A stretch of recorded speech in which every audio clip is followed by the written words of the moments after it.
Chunya ogone Nyasaye maduong' erokamano mochako kela kendo nyadichiel ka. Yiena mondo walem kodi mondo asom muma mar MALER omiya. Wamiyo nyingi duong' Wuoro Maler, Nyasaye ma jachwech polo gi piny, Ruoth mong'eyo iye gi oko, jal mok onyal ponde nyime. Eri isekela ka sani nikech wachni Wuoro Maler.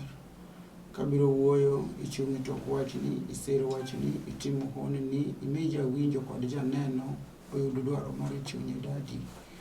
Madwaro warruok e lok ngimagi, madwaro chang, madwaro kwe. Nyasaye gimoro amora ma gichomigo e nyimi tir mondo itimnegi, takwayi Ruoth mondo ilochnegi.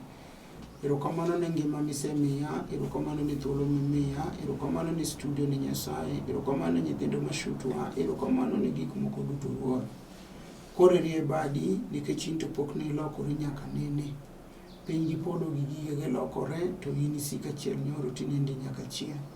Amiyo nyingi duong' nikech isewinja, Injili ni nie lweti, e nying Yesu Kristo ja Nazareth. Amen. Adwaro mondo wasom kode muma Isaya 25 matindo 7 wacho niya: ewi godni ema Ruoth Nyasaye nogolie kanik moumo ogendini duto. Enotiek tho nyaka chieng'. Bang'e enoywe pi wang' ng'ato ka ng'ato, kendo nogol achaya mane kuom joge e piny duto. Ruoth Nyasaye ema wacho kamano.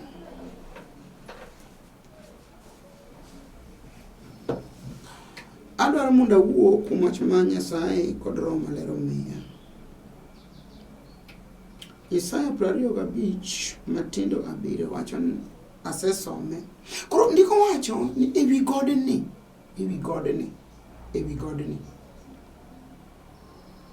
Ruoth Nyasaye nogolie kanik.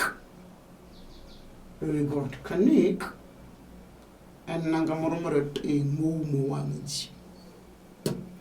Ndiko wacho ni ewi godni ema Ruoth Nyasaye nogolie kanik moumo wang' ogendini duto. Okay. In miwinja, kamiwinjano, iseyuak kabisa. Mano kanik. In minenano, ionge nyathi kuom higni, mano kanik. In no, ema yudo dichuo be midago bendo tami, mano kanik. In achiel ni, ema ne ichako gedo ot okwamo, mano kanik. In achiel ni, ema inbe ipare ni mondo igere odi kaka ji ogero, otamore, ok nokwamo kata, otamore, pesa onge, pok ochake kata. Tiseyuak malich, abe kabedo gi ot kaka ji kanik. Kama koro iwinja ni be ema wuoyi kodi,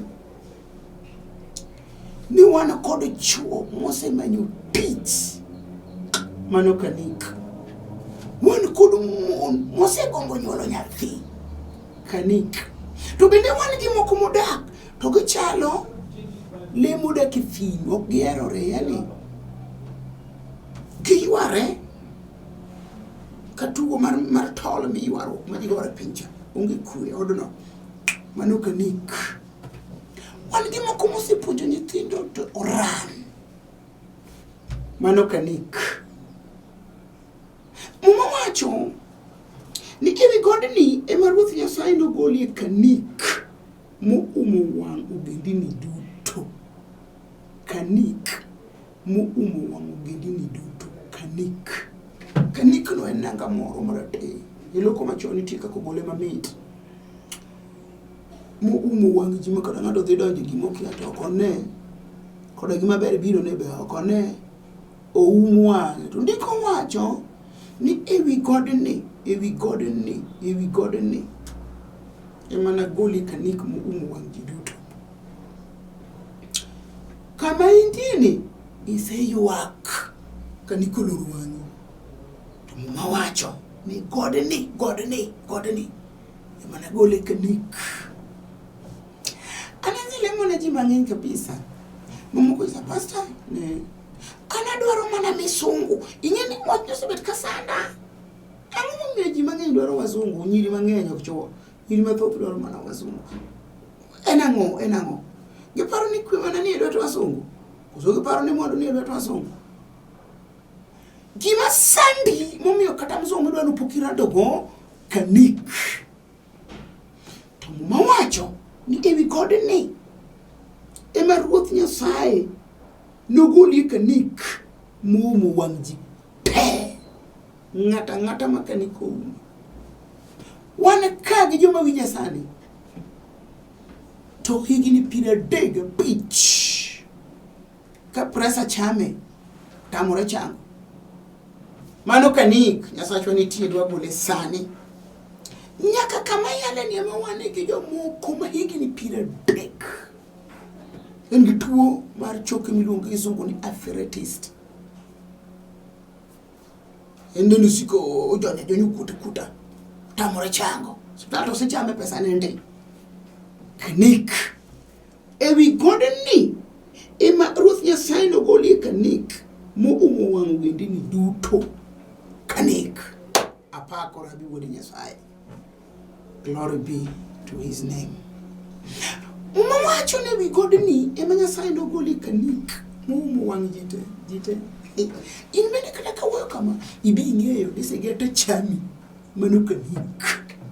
Ibi ing'e maber ni in gi kansa mano kanik. Bende ing'e maber ukini yui tieki mano kanik. Bende ing'e maber ni in kod kahera. Ing'eyo ni in be in kanyo no gimiluongo ni asthma. Ino kiwinj koyo. In buru gichami. Kaburo donjo duondi wete. In gi kanik. Mawacho ni ewi godni ema Ruoth Nyasaye ok Nereah. No. My God. Nyasaye matiyone. Nyasaye mayalo. Kase yale kama. Kora wene tichu tetia. Duo mimi yakore yugi ng'ama achielo. Mano mare. Ndiko macho ni wi godni ema Ruoth Nyasaye nogolie kanik moumo wang' ji duto. Kanik. Wan gi jomoko makobet piny seche mang'eny to kowuothi. Tiende ne ochon, itiende ne rame. Funje tiende lit. Mano kanik.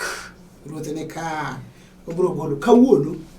Nikech ondiko ni ewi godni ema Ruoth Nyasaye nogolie kanik moumo wang' ogendini duto.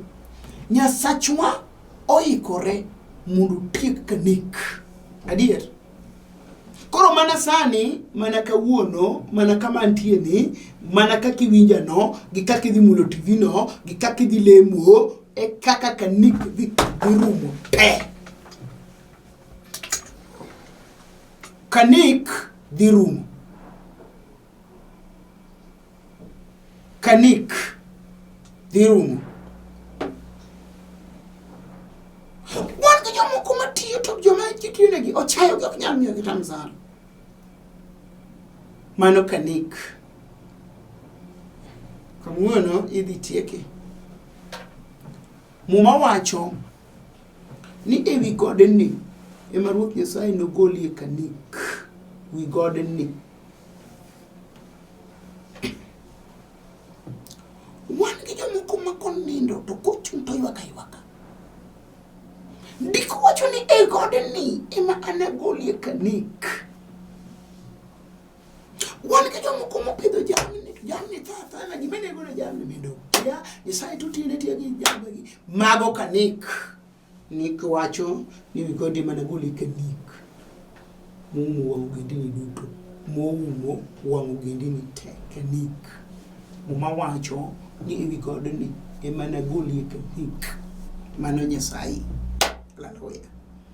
Ewi godni ema Ruoth Nyasaye nogolie kanik moumo wang' ogendini duto. Adwani winja maler tiwachna iywagi iwuo gi Nyasaye ka wadhi wuoyo. En kanik mane momako iyi? Wan gi mon mapok onyuol mak mana. Kawuono mawuoyo kodini osayang'e di bich ding'we. Gimi yang'e ne bokie. Mara matumbo tudore. Ye marufuku kenade nade. Ye mara tibu kyo bedo nade. kanik. Ndiko wacho ni godni ema nogole kanik mowang' ji te. Akia ni mama moro be nitie moseyang' tethe gi ne nyathi to onge. Mara ectopic, mara kiang'o. Mara kawuono obiro rado gi jochiendego. Nyasaye dwa rado kodgi, dwa wuoyo kanik te. Nyasaye mowacho niya, ewi godni ema Ruoth Nyasaye nogolie kanik moumo wang' ogendini duto. Kanik moumo wang' ogendini. Nyasaye maduong' maratego marambi marahuma majatelo. Nyasaye manyochanga ka jachien biro gi teko mang'eny mondo tieka. To Nyasaye mowacho ni ewi godni ema nogolie kanik. Nyasaye nochanga dafraf bang' tuocho badek. Nyasaye changa dafraf. Nikech ondiko ni ewi godni ema nogolie kanik. Nyasaye ema golo kanik te mowang' ji. An Ruoth nochanga maduogo mangima, maduogo maler, maduogo ene duogo mok ding'e. Nikech jachien to teko mar Nyasaye oloyo. Koro ndiko wacho ni ewi godni ema Ruoth Nyasaye nogolie kanik.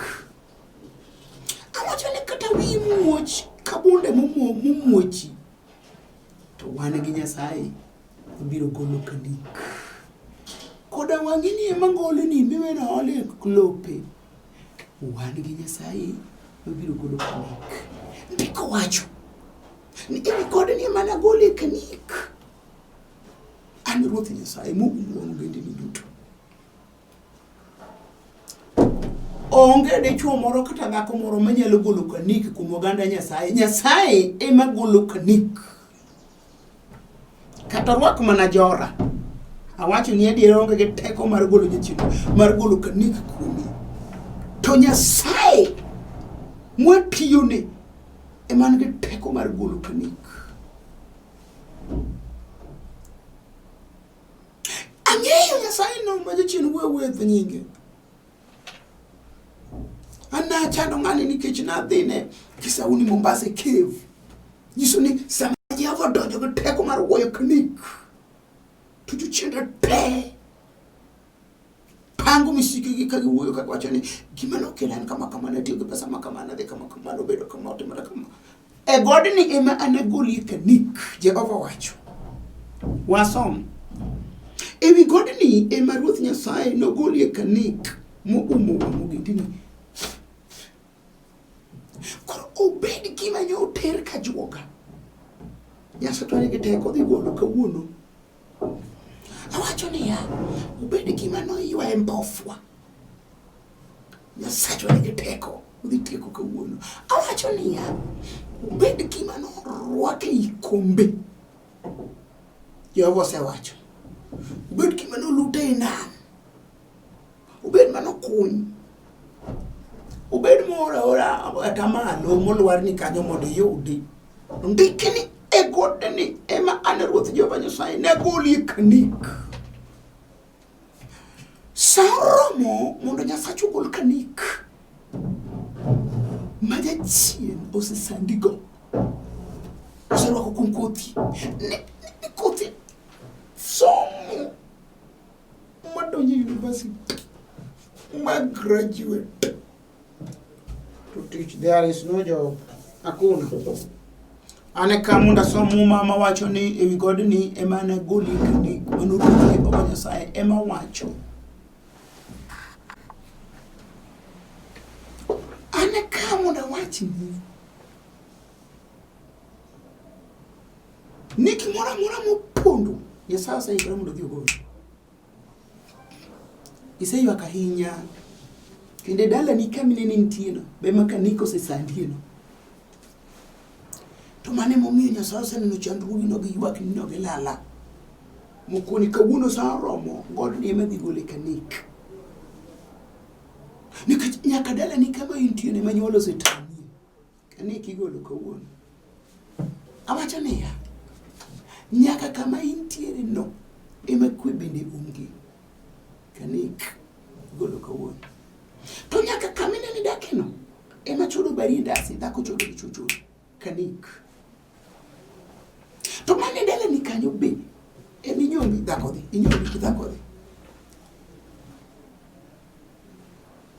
Mung Nyasaye wacho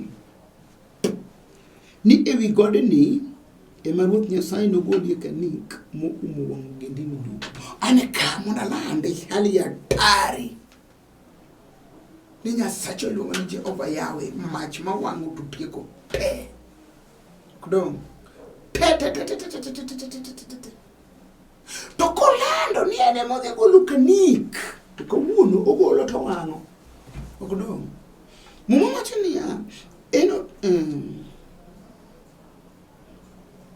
Enotiek tho nyaka chieng', bang'e enoywe pi wang'o ng'ato ka ng'ato, kendo nogol achaya mano kuom joge e piny duto. Ruoth Nyasaye ema owacho kamano. Ing'eni sama ng'ato nigi kanik, tachaya nitie, nikech jogweng'u ng'ato nochako tich yoro geda ino kigedi ochayi nikech kanik oumi. To mawacho ni Jehova dwa tieko nyaka chaya. Sama Nyasachwa ikore mondo gol kanik, to dwa tieko nyaka chaya. Ondiki. Bang'e enoywe pi wang' ng'ato ka ng'ato, kendo nogol achaya mano kuom joge e piny duto. Ruoth Nyasaye ema wacho kamano. Pi wang' mosechwer, iseyuak gi lala to Ruoth osebiro mondo ywe pi wang'i. Nyasaye ikore mondo ywe pi wang'i. Yewo ikore ni enoywe pi wang' ng'ato ka ng'ato. Ing'eyo Nyasaye ok ywe pi wang' ng'ama ok dwar mondo ywe. Nyasaye ok mjabazi ma ng'ato gire. Kendo Nyasachwa ok onre. Be Nyasachwa ok opodhi kala wang'ani. En gima otimo ni ka ng'ato dwaro mondo ywe pi wang'e, ogol kanik, kaeto ywe pi wang'e, kasto tiekne achaya, to Nyasaye is ready mondo timni kata kama bete. Kaminena yale ming'iya tang'ini, Ruoth oikore sani mondo timni. Adier, Nyasacho pok olokore. Be ok obi lokore. Kendo muma wacho ni komako gi lwete kama, to ng'e ng'ama golo. To gima ne okethore koloso to ok chak kethre kendo. Mane jal mayalo, mane jal mang'eyo. Mane jal manochiero adier jomotho. Mane jal manyogola e buko kaya chomo koda buko tir. Jalo nogola. Wuoyo kuom jal mang'eyo. Muma wacho nobiro yweyo pi wang' ng'ato ka ng'ato, kendo nogola achaya mano kuom joge duto e piny ngima. Ruoth Nyasaye mowacho kamano. Be ikori mondo achaya ma piny ochayi go rum? Achaya manyuolo chayi go rum? Achaya moweteni ochayi go rum? Nyaka magidhinigo ka duogo rum? Nyaka gidol kenigo sirikal mondo maki rum? Nyaka mar lo magilaro kodi rum? Nyaka mag gigi magimayo rum? Nyaka mar goch moweteni goyo rum? Muma wacho ni enoywe pi wang' ng'ato ka ng'ato. Obiro yweyo pi wang' ng'ato ka ng'ato, ok ng'ato achiel. To mana madwaro mondo ywe, ng'ata madwaro mondo Nyasaye ywe pi wang'e, Jehova ikore mondo ywe. Kasto otiek achaya ma piny okelo kuomi. Manyaka nyithino matindo chayigo. Ogola achaya nyaka mag dhier. Ogola achaya nyaka mag kech. Ogola achaya nyaka mag misumba. Ogola achaya nyaka mag tuoche. Ndiko wacho ni wi godni ema nagolie, ema Ruoth Jehova Nyasaye biro gole kanik. Kaeto biro yweyo pi wang' ji duto te bang' golo kanik. Ikri kawuono, awinjo ka sa to romre mondo kanikni opudho oko. Koro ikri, jitayarisha, ikri, prepare yourself. Ikri. Losane kama Nyasaye dwa dake sani. Losane kama Nyasaye dwa dake. Kama dwa wuoth, kama dwa tiyo. Nikech oyie mondo gol kanik. Kosegolo to yweyo pi wang' ng'ato ka ng'ato. Koseyweyo to golo achaya. Tiende Nyasaye bong'e maber ni sama kanik nitie to ji nyaka ywagi. To sama ng'ato ywak to achaya nyaka bedi. Mano gima Nyasaye ng'e maber ma ni bana be momiyo ndiki. Kich mondiko gi dho janabi Isaya ni obiro golo kanik modino wang' ji te. kasto oyweyo pi wang' ng'ato ka ng'ato madwani ywe. Ni to ka ae to ogolo achaya kuom joge e piny duto. Mano Nyasaye mowacho. Be nitiere kamoro minyo kofinyi madi machalo wuoche mini rwakna wuoche namba 6 to ka wuoche namba 4 irwako ok iwuothi ibagni abaga nikech odi. Bende nitie kamoro madi midwaro mondo Nyasaye otime gimoro. Be nitie. To ka nitie to wadhi lemo kodi nikech ang'eyo jal mawuoyo kuomi. Ang'eye. Wadhi lemo kodi. Kode in dhako mantiere to dichuo nyomboni to koro loko ni paro. Wechandori kanik idhi gol sani. Dhi ywe pi wang'i, achaya bende idhi gol. Samoro in mana dhako matin, maduong' overpower yi. Samoro in maduong', matin overpower yi. Dichuo gani bende idhi gol kuom kanik nikech ka nong'eyo nonyombo, nong'eyo nodhi bedo jadoho to nyaka los mon gi machal. Kumano mowacho ne godni emana golie kanik. Godni emana golie kanik ewi godni. Ni to kasi golo kanik an Ruoth Nyasaye. Ni to anaywe pi wang' ji duto madwaro mondo ywe. Ni to bang' koseywe tachaya udhi tieko pe. Koro awacho weche adek. Pi wang'i mosechwer Nyasaye ikore mondo ywe. Ibe ikri mondo yweni. Kanik moumo wang'i Yehova ikore mondo owuog oko mondo wang'i nen. Kech nitie kanik moko moor gi kwere machon manotho kochwado lwetgi. Nitie kanik moko moor gi juoki. Nitie moko morwake e nyakalondo. To ndiko wacho ni Nyasaye golo. Ikri golowa. Ne to bang'e tiyweyo pi wang'i sa oromo mondo yweni pi wang'i. Ne to mogik koro gola achaya. Utieko te kuom joge e piny duto. Awacho ne ka nitie kanik moro manyo chungi nyimi. An ka mondo koro wach gi teko mar maler. Ni ka in gi pesa to bang' ka moselemo ne tap. Kaolori. Diolo kidi biro gedo. Jachinu yio dagi teko mar kanik ipudo sani pi wang'i yweyo sani achaye golo sani. Kao pesa ol kidi ol kuoyo chak gedo chaka. To kokamano tigochi na tagwedhi. Agwedhi ni gimi dhe timo. Tiduogi gochi ka Ruoth osetimo hono. Mondo igone Nyasaye no erokamano. Nekech gik moko dhe wasani. Kech muma mar Isaya mokasomo wacho ni neuru. Asechako timo gik manyien, gik machon koro kalo. Koro manyo sandika kanik osedhi, pi wang' osedhi, achaye osedhi. Ruoth ochako timo gik manyien, gik machon osekalo. To ka in kodi yie to wadhi lemo kodi tibiro neno Nyasaye gi wang'i. Mano kende biro miyo pi wang'i chwer. Kineno gik ma Ruodhwa timo. Gik madongo mosana meja timo. Gik madongo ma komanda mako gi lwete. Wacho niya. Chieng'no ji nowacho niya. Ma Nyasachwa. Ma waserito mondo oreswa. Adieri ma Ruoth Nyasachwa. Ma wageno kuome.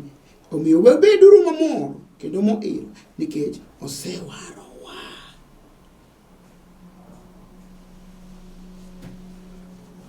Ka Nyasaye osemiyo udi rum 12 rumo. Enyena koro. To wabiro mor mawach ni mayo. Mae Nyasachwa. Kare nyocha kiaga Nyasaye ni. Mae Nyasaye mutimo ne hono. Mae Nyasaye mukalo koda. Ai, mae Nyasaye momiya keto tado. Mae Nyasaye momiya donjo oda tawuok. Mae Nyasaye. Nitiere gima Nyasaye dwa timo sani. Awinjo e chunya mar maler. Nitiere gima Nyasaye dwa timo sani. Kuomi in miwinja tinena te wawuoyo kodi ni. In ema Nyasaye oikore mondo timni gimoro sani.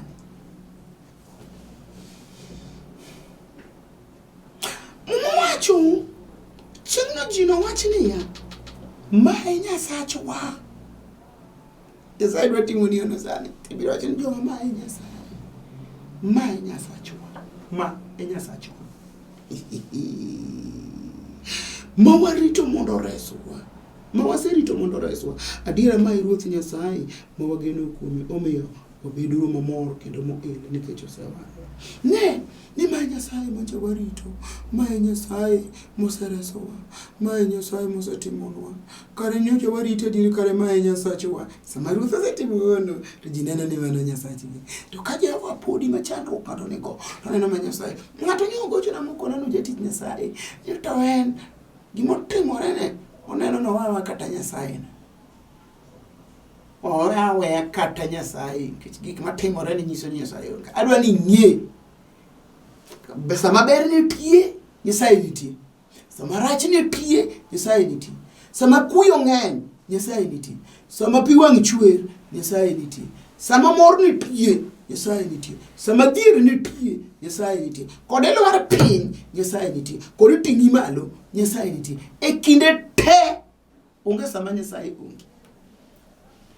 To wach mamoro ni ka Nyasaye osetimo gimoro ni chieng'no mana wacho ni amaye Nyasachwa moserito mondo oreswa. Adiera mae Ruoth Nyasaye ma wageno kuome. Omiyo wabeduru mamor kendo moil nikech osewarowa. Kamano walemo kodi. Wamiyo nyingi duong' Wuoro Maler. Yiko riti nende ni mondo igol kanik. Jalo mako TV no kod lwete ka chunye go dig en gi chandruok ma kako timo kia kendo konyal kwano kata te. Diko wacho ni kisegolo kanik to in ywe pi Wang'wa. Ma in igolo nyaka chaya. Eka wana wacho ni ma Nyasachwa manyocha warito wuoth waseriti wadwaro goni erokamano sani. Wadwaro mondo wagoni erokamano. Nikoro wabed mail kendo mamor nikech osewarowa. Amiyo nyingi Nyasaye duong' nikech osewinjowa. Nyasacha mondo gwedh TV ni Baba. Gwedh nyaka joma tiye nyaka jatelo. Wakitore lweti kaka loni lweti jachech. Erokamano ni jal momako TV no timne hono. Kendo nyisri adier. Ndikne mandishi manyiso ni in mantie. Erokamano kuom timone e nying Yesu Kristo ma Jan-Nazareth. Amen. An mawuoyo kodi an Nereah Mbewa. Mar karachonyo ka uma skul kandiege. An jal ma Yesu Kristo nowaro. An nyara sempo kanyikela modak Ndhiwa Rangenya skul. An nyar jaduong' manosenindo Rufus Agola Boy. Awuok e kanisa mar duond warruok kod chang. E piny Nairobi kae ma Ruoth omiya ng'wono e bwo Bishop Barak Oduro Ondiek. E kanisa na mar duond warruok kod chang an kod Dr. Archbishop Winnie Awino Owiti. Akwayo kuom teko mar maler watudre e namba mar sime mibiro nene TV kanyo mondo wawach achiel ariyo adek mar maler dwaro. Nyasaye ma ono mondo gwedhu. Ka Nyasaye yawonwa piny korona rumo, to wabiro bedo kod gimiluongo ni lunch hour meeting. Abiro lando kendo kama wabiro bete. Nyasaye ogwedhi. Shalom. Amen.